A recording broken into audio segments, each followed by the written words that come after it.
السلام عليكم ورحمة الله تعالى وبركاته daawadayaashayda qiimaha badan oo ku soo dhawaada mowduuc kale oo xiiso badan waxaan kaga hadli doonaa fayraska la magac baxay WannaCry oo ah mid aad u halis badan dagaalada danaha ku salaysan ee dunidu ma aha kuwa kaliya oo la isu adeegsado hub iyo siyaasad qabow tiknoolajiyadu waxa ay tahay qaybta koowaad ee hadda dagaalada socda cidda dareewalinaysaba waxa hadda soo baxay fayrus la loodin kari la yahay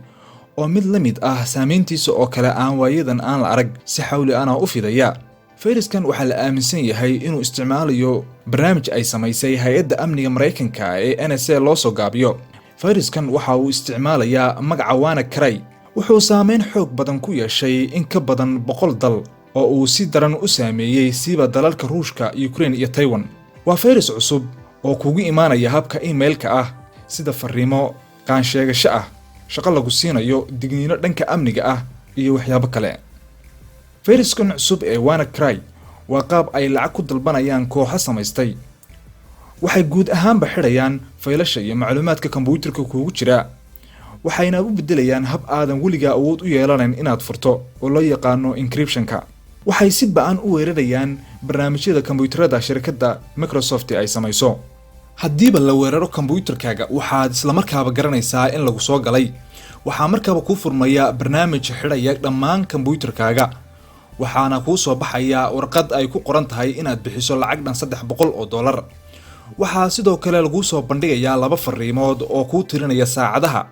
fariinta koowaad ayaa kuu sheegaysa inaad lacagta ku bixiso muddo 3 maalmood gudahooda haddii aad bixin weydana waxa ay lacagtu kugu noqonaysaa $600 fariinta kale ayaa sidoo kale iyana kuu sheegaysa taariikhda rasmiga ah ee ay lumi doonto xogtaadu hadiiba aad lacagta bixin weydo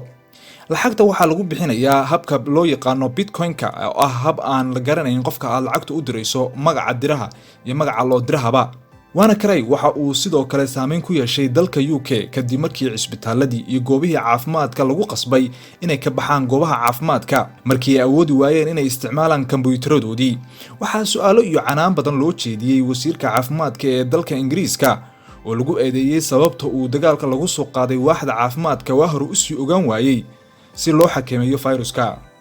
shirkadda Cargoga ee FedEx Corp ayaa iyaduna sheegtay in qaar ka mid ah kombiyuutaradooda ku shaqeeya nidaamka Windows-ka uu haleelay fayruskani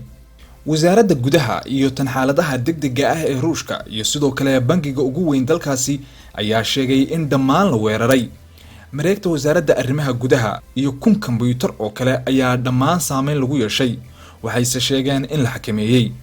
sanadkii 2015 ayaa kooxo kuwan la mid ahay waxa ay ku guuleysteen in ay $1 bilyan kala baxaan 100 bangi oo ku yaala 30 dal oo dunida ah sida ay xaqiijisay hay'adda ammaanka ee dalka Ruushka si aad uga hortagto isku day inaad update gariso kombiyuutarkaaga adigoo isticmaalaya antivirus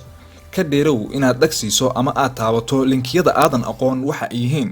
isticmaal pop-up blocker si aad isaga qabato waxyaabaha soo boodboodaya internetka marka aad mushaaxiso macluumaadkaaga muhiimka ah fadlan ka samayso kayd yeysan ka oohin WannaCry programkan ama fayruskan halista ah haddana ogsoonow in arday badan oo warbixintii qalin jabinta diyaarinayay ay dib hawshii mar labaad u soo bilaabeen kadib markii la weeraray jaamacadaha dalkaasi Taiwan warbixintan waxa qoray oo aan ka soo qaadanay Cabdirashiid Ibraahim waad ku mahadsan tahay inaad muuqaalkan daawato fadlan subscribe channelka saar siina faafi share tana taabo commentiga iyo like tana ku dar mahadsanid